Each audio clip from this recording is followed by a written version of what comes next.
Welcome. Welcome. We're so glad you're here to join us for this conversation about strengthening how we can strengthen our congregations to meet the moment. I'm Maria UT McCabe. My pronouns are she, her, ella, and I am an interim minister finishing up an assignment at the Unitarian Society of Fairhaven on the south coast of Massachusetts. My pronouns are she, her, and ella. I am a Latinx elder of Puerto Rican descent. I have light olive colored skin, short hair that is artificially blonde, brown eyes. I'm wearing a black sweater and a white top, and I identify as a cisgender woman. We are coming to you from the ancestral lands of the Wampanoag and Pokanoket people. We acknowledge their stewardship and their uh, ownership of the land for many, many generations, and we honor their elders and the wisdom that they carry.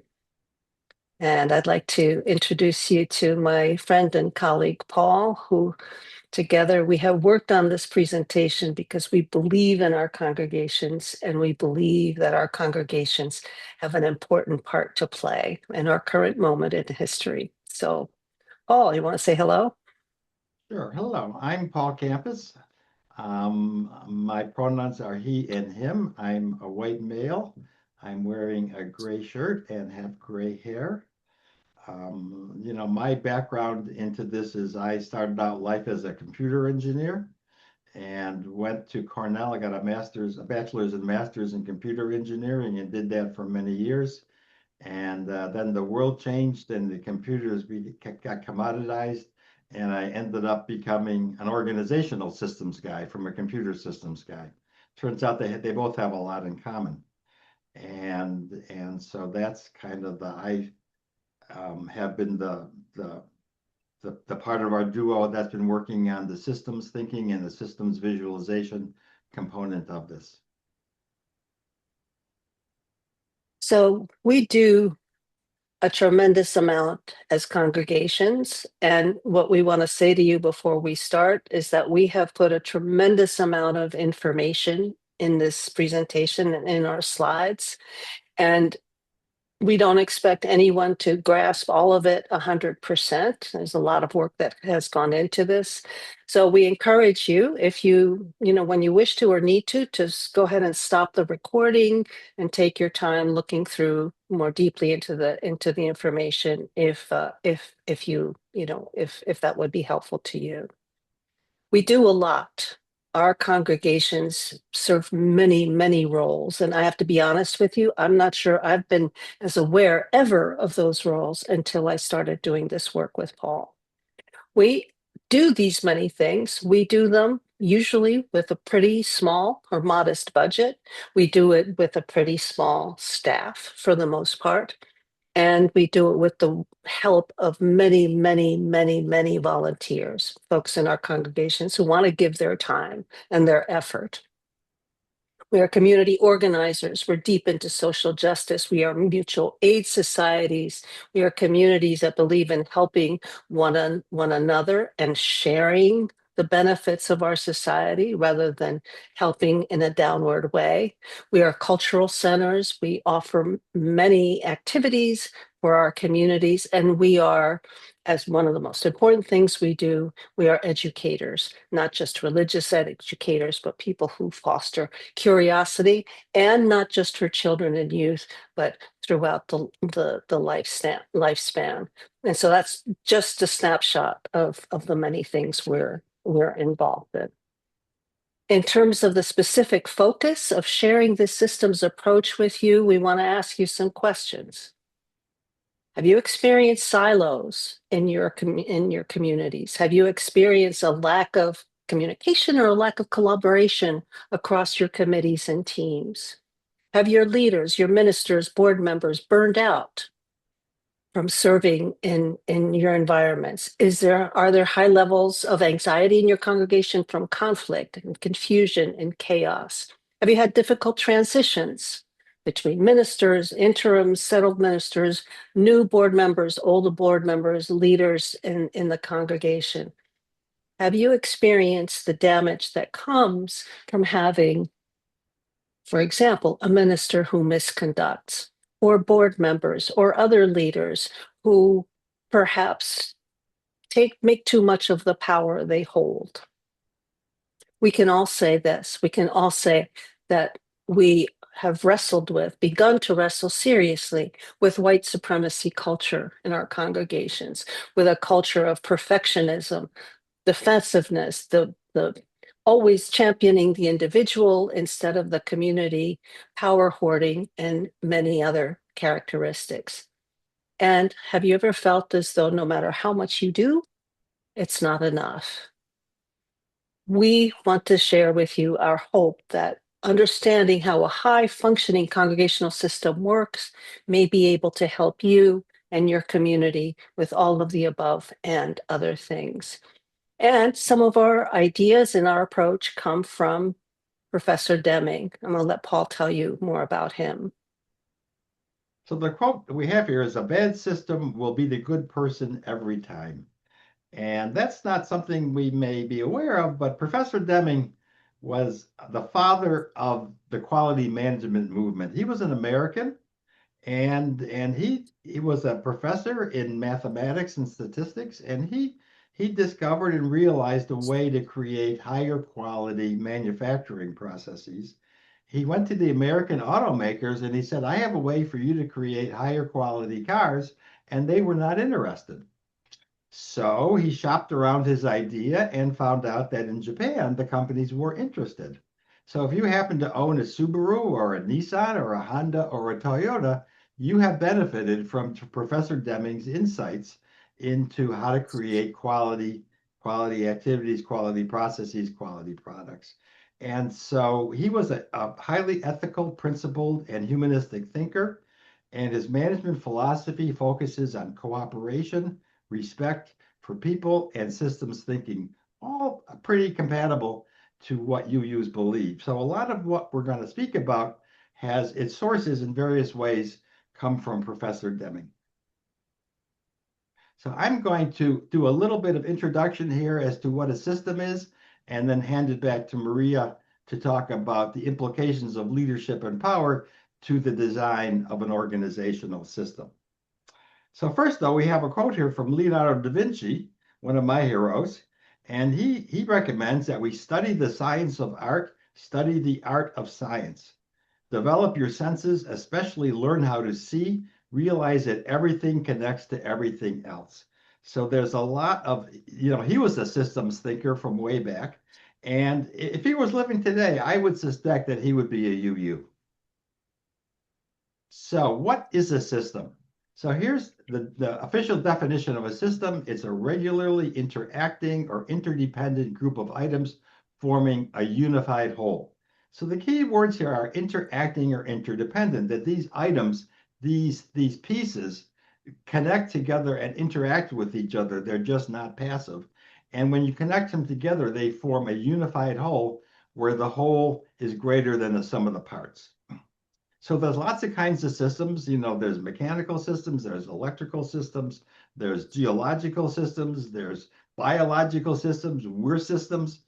But for this talk, we're going to focus on organizational systems. So on the bottom of the slide, we have two examples of organizational systems of teams. The one on top is a jazz band. It's King Oliver's Creole Jazz Band from 1923. This was Louis Armstrong. He's the fellow on the top there in the middle. Got his introduction into the big scene in Chicago, and the rest is history. And on the bottom is the New England Patriots football game, again, showing the team players at work. So even though these two systems are very different in their nature of what they're accomplishing, they actually have a lot in common. So first, they're both performance oriented and have public accountability. So if they're good or bad, there's no measurement system. The viewers know it right then and there. Second, they're made up of highly specialized and differentiated members. So teamwork is essential. No one person can carry the day. in these systems.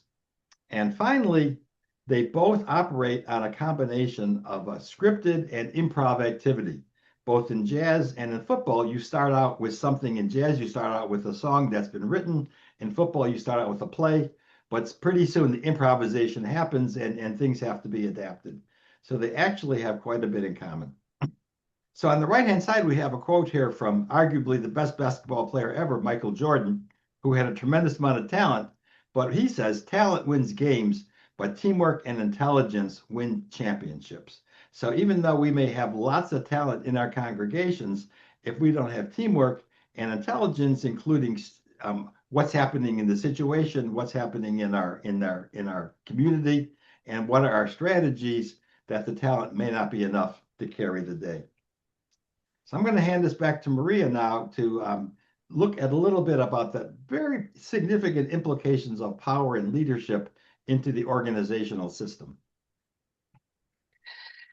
So if we think about the value of teamwork that Paul just talked about, these two models of leadership that you see on this slide represent the extremes. One is all about teamwork, that is the model on the right, the model of the empowering leader, and one does not include teamwork. The controlling leader, the autocrat, we talked a lot about that in recent years. The autocrat is at the top of an often authoritarian system. It is all of the pyramid is beneath that leader, and that leader pushes their ideas, their mandates down through the system, tells everyone what to do. The workers are not part of the team. They simply work. They don't have to get to contribute and inform the system. And at the bottom of this pyramid are what we would call in our churches and congregations members. Business, we would call them customers. In government, we would call them citizens. All of the great people who rely on the system are on the bottom. The advantages of a controlling leadership type system, it's easy. There's one person in charge. It's efficient. There's not a lot of debate, if in fact there's any debate at all about what's going on and who dictates that. Coercion and fear are often at the core, and we're seeing that all over the world in these moments of chaos we're living in. Coercion and fear work, and they work more quickly and more reliably in many cases than actually working as a team and cooperating. And there's clear accountability. Now, not all leaders are held accountable, but at the end of the day, the person on top, that's where the buck stops. What are the problems with a controlling leadership system? Power corrupts. And we've known that for as long as we've been human beings, we've known that. There aren't a lot of checks and balances. A truly autocratic leader can do whatever they want and get away with it. It is coercive, it's often violent and often unjust. I mean, there could be a benevolent dictator, but at the end of the day, there's always injustice in the system. And when one person alone is making decisions, the system can make big mistakes. Now, we wanted not to just contrast two opposites, but rather to show you that there is a spectrum. In our congregations, there can be a mix. There can be some controlling and some empowering. Just be aware that there is a spectrum. However, on the other end of the scale is the kind of power system that we aspire to in our faith tradition. We aspire to democratic principles. We aspire to what we are showing you as an inverted pyramid structure. Who's at the top? It is our members. It is the people who rely on what we as congregations offer. It is the citizens of our towns, the people we aim to serve.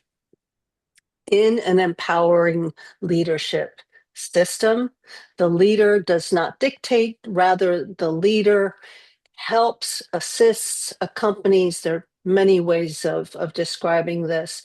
The congregation, the system as a whole, The system, the people in the congregation hold the power, create goals, create strategies, create visions for the community, and the empowering leaders assist the congregation in making those things come true. It's what we call, thanks to Martin Luther, the ministry of all believers. What are the benefits? It's more just. It's definitely more equitable. Everybody has a voice. And because everybody has a voice, everyone has a chance to grow. Everyone has a chance to learn and develop as a human being. There are checks and balances. It's not just one person making all the decisions. Different parts of the system help one another. And therefore, we are less likely to make mistakes.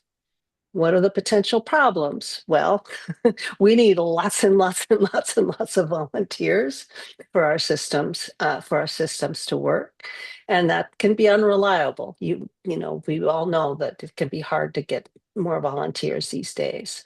There's much more debate, which can make the whole process less efficient. It can take much longer to reach a decision when everybody in the system is involved. There's less clear accountability. In other words, there's shared power, therefore, there's shared accountability. And so, as we move on from this, I'm going to invite Paul to start talking about how it is that we in our congregations and our communities absolutely create extraordinary value. Take it away. So here is the inverted pyramid that Maria introduced, expanded to show where all the pieces of the system fit into the pyramid. And as you can see, the value creation flows from bottom to top in the major part of the diagram. And then on the right-hand side, the feedback and the funding, the earning and the learning, so to speak, flow from top to bottom. And so there is a continuous cycle here of action and learning and adapting. And so we divided the system here into 5 levels. The bottom level 0 are the origin. That's where many of the ideas and concepts came from, which Maria is going to speak about shortly. But on top of that is really the foundation of the system is what we call the direction. This is where your culture, your covenant, your mission, your goals, strategy, and your board and minister reside, and they are determining, what is it are we trying to accomplish and how are we going to do that. Next comes above that is infrastructure. So these are the resources that are necessary to get the work done. They don't do the work of the creating the value, but they are the resources necessary to do the work. And oftentimes they're not thought of separately from level 3, where the actual work is being done of value creation. But if infrastructure is thought of as kind of a unifying element, there can be a lot of shared value and shared resources there that don't have to be repeated in each of the ministries. So up to level 3 is actually where the direct value gets created. Maria and I have divided this into 6 kinds of ministries. They may be different. You may think of them somewhat differently. In a business, these would be called the product lines. And then these ministries are the ones that deliver the value to the members and friends and to the community. Now, one interesting thing about a UU community is that members and friends are also workers in many cases. So they show up twice here. So they show up once as members and friends, and they also show up down below as parts of committees doing a lot of the work of the organization. So it's an interesting duality of roles of being the recipient and being the provider at the same time. And in the world, you can also see around the members and friends, there's a lot of other elements of the community of the world that the congregation is serving. And then again, we have the feedback loop that comes back down to the bottom. So Maria, I'm going to give it back to Maria, and she's going to talk about where all this comes from in level 0. Well, thanks, Paul. I'm actually going to make a couple of quick comments first. I want to share with you that when I first saw an iteration of this diagram, I, it was actually a very powerful moment for me. It was the first time I actually was able to see how much we do in each of our congregations. And I showed it shortly thereafter. I showed it to the members of my transition team in my church, and I said, "Hey, what do you guys think of this approach? And do you think, we're on the right track here?" And one of the members of my team, who has been at the congregation for 30 years, we our congregation is in a spectacular historic building that is very, very beautiful and very unique. And she said to me, "Reverend Maria, this is the first time I've realized that I belong to a church and not to a building." So I wanted to share that with you as just something that I think is really valuable that comes from this approach. So, our origins, our sources, the visionaries, the thinkers, the people who had the courage to go beyond what they had been taught and to envision not only a religious tradition, a faith tradition that could include reason, rationality, curiosity, choices, that could include science. Michael Servetus was a scientist. That could include, as Martin Luther taught, the notion that one didn't need intermediaries to connect with the divine, that all of us have that potential. I mean, these folks, Frances Ellen Watkins Harper, who advocated for education, who was a member of First Unitarian Church in the 19th century in Philadelphia, people who were visionaries, who had tremendous courage and are part of the huge set of sources that informs our faith tradition going back thousands of years. Paul talked about culture, talked about covenant. We often say we're not a faith of creeds, we're a faith of covenant. How we are with one another, how we choose to behave, and the promises we make, all of that is more important than pieces of dogma, which may be beautiful, but may not have evolved with the times. Our mission, the way in which we understand the needs of the people we serve, and our goals. Now, many of us in our churches, including for a long time myself, have been a little wary of setting goals, because can be reminiscent of a business, and we are not businesses, we are places of faith. I have found over my years in ministry that setting goals and helping congregations to envision measurable, achievable goals creates a focus in the congregation and an ability to pull everyone together to work for the same outcomes. And then, of course, setting a strategy to fulfill the goal. And whether we fulfill it or not isn't the point. It's whether we are focused on goals, on mission, and on covenant instead of individuals. I won't talk about infrastructure, because there is the time I served a church that had 19 coffee pots. My last time I told the story, it only had 14, but whatever. You get the point. We don't need that many. In terms of our ministries, Paul said it. Every congregation might fill this out differently, but these are often the basics. And we included rentals because at the church I serve, we see rentals as a way also. Who we rent to and how we utilize our space is a function of our mission. And the world we serve, I believe, needs us and our faith and our hope more than ever. So you'll see a little pie chart over here that just popped up on your screen. In preparation for this, Paul and I conducted a survey with a relatively small sample of ministers, because we were going to do we did a presentation to a UUMA chapter. And we asked, which one of the following best describes your board? And the largest answer was, my board is somewhat engaged but unfocused. Some said very proactive, strategic, and forward thinking. Some said, yes, engaged and committed to the mission. As I said, this was a small sample, but what it does indicate is that strengthening in potentially strengthening in our goal in our congregations, our goal setting, our adherence to mission, and to pulling the congregation together to work together may be very beneficial to us.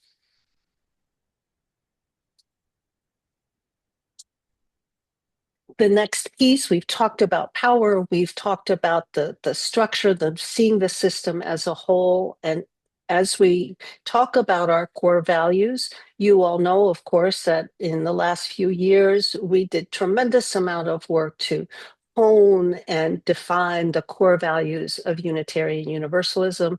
And you see them here in this diagram of the beautiful flower with love at the center, interdependence, pluralism, justice, transformation, generosity, and equity.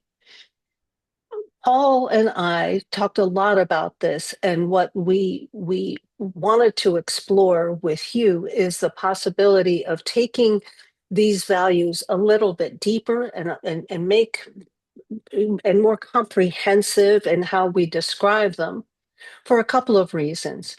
Mostly because as a faith tradition, we want to invite and hold our congregations open for more people to join us, especially in this moment when we're having a moral reckoning.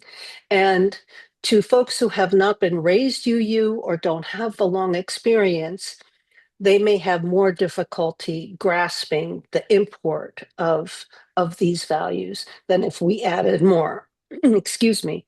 And we recognize that as we talk through, and we'll go to the next slide in a moment, that framing them in this way, you'll see the terms that are underlined are the terms from the flower. We were actually describing what could well be the pathway of a spiritual journey. So we go to the next slide, and we're actually going to encourage you, if you wish to, because there's a lot on this slide, if you want to stop the recording for a moment and look through the way we have gone into greater depth with these values. I will share with you that when I shared these pieces, this last slide in particular, with my congregation in one of our afternoon after Sunday service programs, they expressed their appreciation. They said, Reverend Maria, this really helps us take action. We understood the values, but now this better describes how actionable they are and how we can live them in our lives. So please feel free to take a moment, and then we can move on.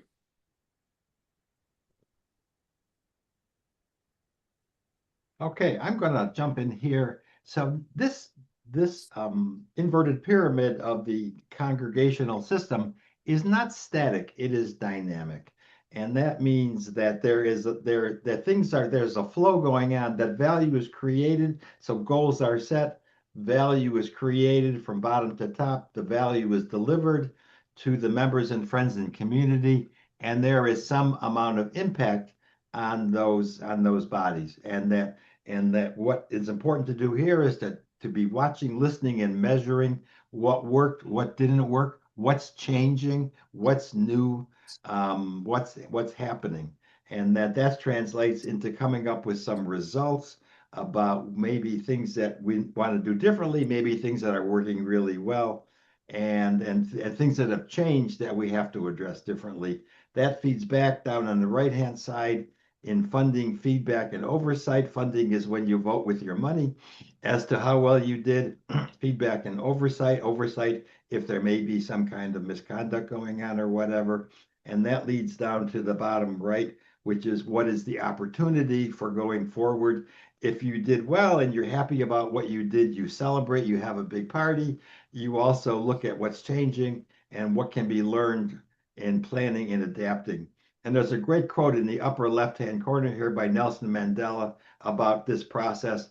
He said, "I never lose. I either win or learn." So you don't when things don't go the way, you don't look at them as a failure. You look at them as a learning opportunity, and you adapt your goals and your strategy, and you try again. And that so this is a continuous spiral. There's an upward spiral of continuous learning, And this kind of a system, being goal centered and learning oriented, can increase engagement in your congregation, increase collaboration, as well as increase impact.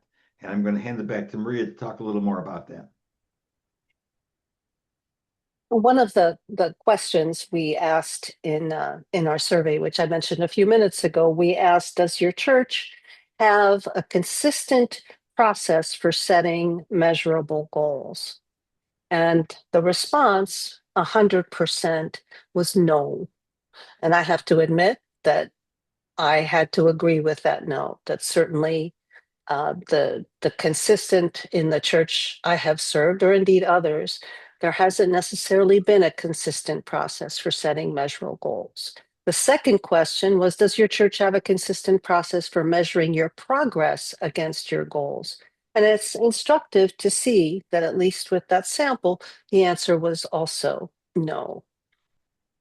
I mentioned earlier, goals can be challenging for us to think about in our faith communities because clearly, once again, we don't view ourselves as being involved in an operation like Toyota or another even highly successful company.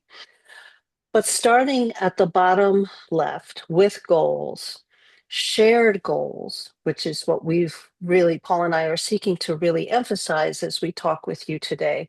Shared goals, goals that have been arrived at not by one person deciding, but by the congregation articulating a shared vision of where we all wish for it to go. Let me give a couple of examples of what those goals might look like and how we might move to strategy regarding them. One goal many of our congregations have, and certainly the ones I've served, we want to increase giving. The more we are able to fund, the more fully we are able to fund. And unfortunately, we use are fairly low in the rankings of high giving religious organizations. The more we receive, the better we are able to fulfill the mission. Can we set a goal to increase giving? Well, we can. We can't control whether we will or not, but we can control the strategy. We can develop a strategy. We can explore best practices. We can bring a fundraising consultant. We can work with other congregations and see what has worked for them and what hasn't. Just some general ideas. Building maintenance in my church, historic, beautiful church, where small pieces of the ceiling occasionally fall on the back pews. Small pieces of the ceiling fall more often on the choir loft, which is why the choir hasn't sung there in several years, because it's actually quite hazardous. And various other things that I won't mention because I do want you to come visit someday, and you might be deterred if I mention these other things. Building maintenance is a really daunting thing to address. And it's not reasonable to say we're going to fix the whole building in 1 year, but maybe the first step is we're going to assess what we need and assess the ways in which we could address it. Because I'm here to tell you, building maintenance will bite you in the new year, you know where, if you don't attend to it. How do we invite new members? Another goal we might set. How do we build community connections? Our congregation was denied a grant because the grantor said you don't have enough community connections. And over the last several years, that has blossomed in incredibly beautiful and healthy ways. So focusing on goals doesn't need to be daunting. It can be, as Paul said, and just please let me repeat what we say. It can be a way of bringing a congregation together instead of pulling them apart. So, Paul, want to talk about barriers and blockages? Okay, now that we have kind of a blueprint of the congregation's organizational system, we can do a little looking inside what's going on and identify some of the common obstacles that happen in getting in the way of improved functioning. So the first one is when At the bottom, the foundation of the inverted pyramid, and when you're getting it, as we talked about, into values and goals and mission and strategy, if there's or the board and the minutes, if there's not stuff well works well down there, you can have in the biblical expression the house built upon the sand because the top works only as well as the bottom works.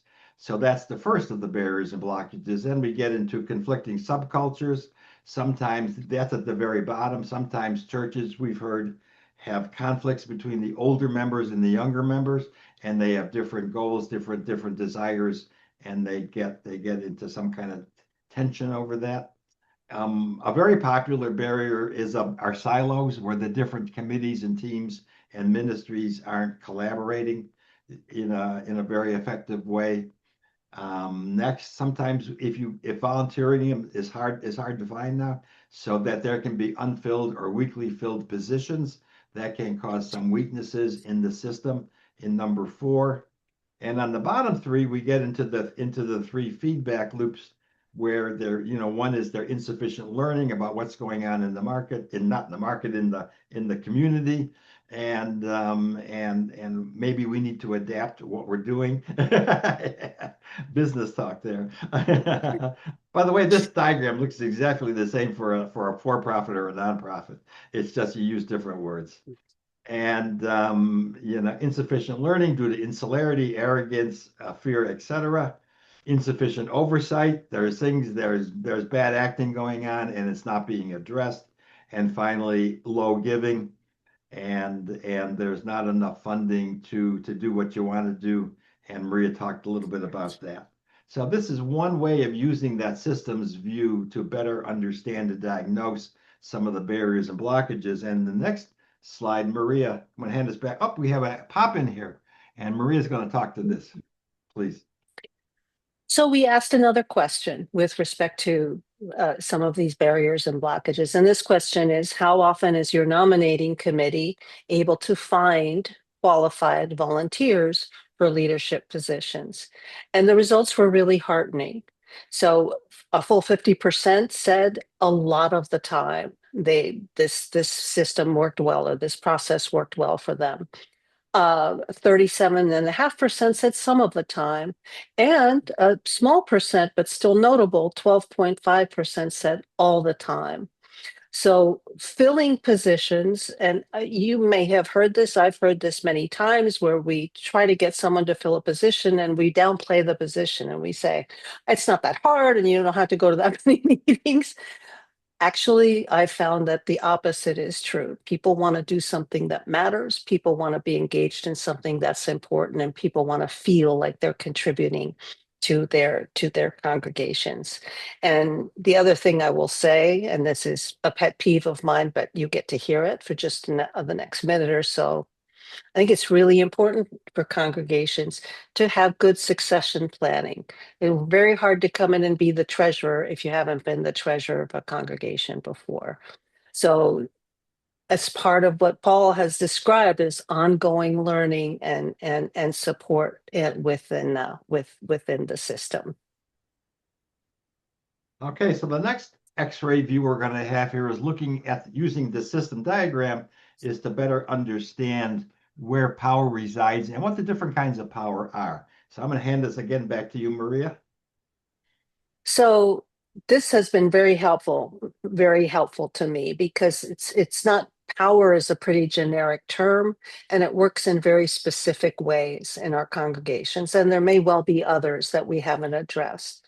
But the first we want to address is legitimate power. So our governance structures handed down centuries ago, our governance structures give legitimate power to the congregation as a whole. Every member, that's why we encourage people to become members, has a vote, uh, to help decide how the congregation will move forward. Voting members, also, of course, the board and the minister have legitimate power. Minister often more from the spiritual side, but also, from the more operational side, and the board. The board creates bylaws, et cetera, and helps create committees. So this is where the highest level of legitimate power exists. There's also the power that comes when you earn the trust of the people you serve with and the people you work with and worship with. So this earned trust might be earned by a member who's been stellar and who has given so much of themselves. We're all lucky to have folks like that. It can be earned by outstanding staff. When I came to my congregation, the administrator in that congregation, who was truly an outstanding administrator, had earned the trust and respect of the entire congregation by all the hard work she'd done. Members can receive this, leaders can receive this, the minister sometimes can and sometimes may not. Expert and knowledge power, this is folks who, who know where the bodies are buried, so, or who have particular expertise. So I have found myself at times trying to ask members of the choir, so where are the hymn books? Because they're the only ones who know where that is. All right, I'm being a little facetious. I shouldn't do that. But folks who have expertise, folks who have been in a congregation for a long time, do carry power. And sometimes the folks we call our matriarchs and patriarchs can wield that power for good, or they can wield it in different ways. Access power is another really important type of power. So if you are, I mentioned the choir a moment ago, if you are on the finance committee, the board, you may have access to resources. You may have access to allotting, budgetary resources. You may have control over things that information, computer technology, their whole variety, and some people, if they wish to, can leverage this control in exchange for how for favors for themselves, which is unhealthy and creates unhealthy congregations. And coercive power. Uh, a misconducting minister who doesn't understand perhaps or hasn't respected appropriate boundaries can, through misconduct, can cause, unfortunately, tremendous damage in a congregation, damage that can last for many generations unless it's addressed. Other powerful individuals who maybe are big donors. I've had this happen where a big donor cut their pledge because something they didn't want to have happened. So personal agendas, we're humans, they happen in our communities, but focusing on these systems pieces and how the system is working and understanding power can help us address those things and prevent them from going wrong. A weak system can and will overburden the minister. Uh, we have found in many recent studies, especially during COVID and afterwards, that really large numbers of ministers, not just UU ministers, but across the board, faith leaders have experienced burnout. It is difficult and incredibly rewarding, but difficult work to do. More recent study, as you see here, 42% of pastors and ministers were considering leaving full-time ministry because of the stresses. There are all kinds of, this minister in the middle does not look super happy, and I wouldn't either if I had so many pins and obligations reaching out of my head. But stress is a real problem. And unfortunately, with burnout, none of us know it until it's too late. So we asked in our survey also, rate your current stress level in ministry. The majority said it was high but tolerable.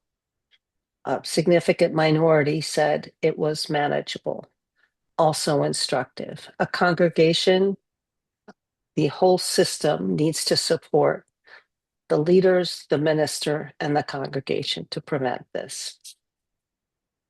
Okay, I'm going to jump in here now and talk about performance metrics. So here is what we call a whole system scorecard, where we're looking at the performance at all the levels of the system. And this is done as a spider diagram. And you can see in the bottom left there, there's an example of what the plot looks like.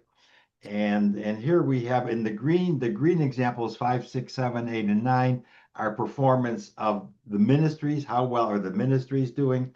Towards the middle, and 4 on the left and 10 on the right is how is the infrastructure doing on the left? How is the fundraising doing on the right? For example, if the ceiling's falling down, that shows up under number 4, the infrastructure robustness.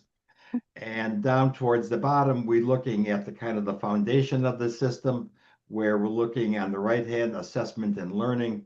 And then we're looking at the various leaderships and the culture covenant, mission goals and strategy. So this is a way to look, a kind of a way to look at the how the whole system is doing. And it turns out that you can actually do this without a lot of effort. People have a lot of opinions about how their church is doing. And Maria has actually found out more about that. So I used this in one of our congregational classes after worship one day, and I put it out on tables and asked each table of people to work on this together. And the results were fantastic. First of all, people said to me, we could spend a whole hour or more doing this. Other people said, we've had conversations at our table that we never would have had about how things are working in our congregation because we had a group of people who were all involved in different parts of it. The religious professionals we spoke with not too long ago immediately began brainstorming. How can we use this as a tool for conversation and assessment? So I encourage you, if you take nothing else from this workshop, please feel free to use this spider diagram as an entry point into your whole system understanding. Okay, so we're gonna start to wrap up here. So on this slide, these are the 6 tools, we call them tools, that we have introduced in this workshop. The first one being what we call the system visualizer. See how your congregation creates the extraordinary value that it does. The second one, the core values, where we dive a little deeper into the core values and try to make them more actionable. The third one, where we're looking at the dynamism of the system, where you have shared goals in learning, where you're continuously looking to understand and improve what you're doing. Number 4, identifying barriers and blockages. Number 5, identifying where the power lies and potentially how to address that. And the slide we just looked at, number 6, is looking at the system performance metrics.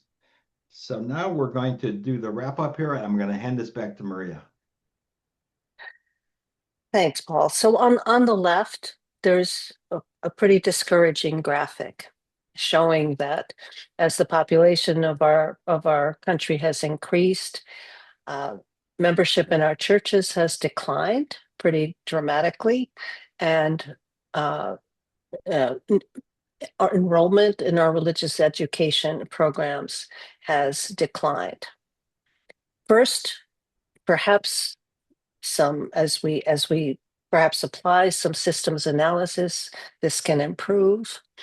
But what I want to say that's even more important is that there are extraordinary, from my point of view, and Paul and I have talked a lot about this, extraordinary opportunities for our faith to shine in the world we live in right now. We are experiencing what I haven't experienced in this country in a very long time, and that is we're making moral accounts. We are coming to a moral crisis in this country as we witness the cruelty, the violence, the increasing marginalization of already marginalized communities. People in this country are rising, and this means are rising to do more justice and to find more humane ways of being together. We can be increasingly relevant not only because of what I just described, but because of the fact that not everybody wants to see themselves as being religious. They want to have secular perspectives and yet be part of a community devoted to social change and social progress. Stronger leanings to social justice. At this point in our history, even those among us who carry tremendous privilege are feeling the pressures of being called enemies of the government. We have increasing pluralism. And while the powers that be seek to take away the rights and privileges of women and marginalized groups, nonetheless, women and marginalized populations, I belong to both. We are finding more and more our voice and our role. Our theology of liberation, our theology of love, is necessary now in the face of the antics of ICE and the cruelty of the MAGA movement. And if we see these changes in our world as perhaps the signal that an era of power over and coercion is coming to an end, I believe we can be positioned to help usher in a new age. Thank you. Thank you for joining us. Thank you for listening. As we have a closing slide with our emails on it, please feel free to share feedback, positive, negative, neutral. You are stronger than you think. And thank you for all you are doing in your congregations.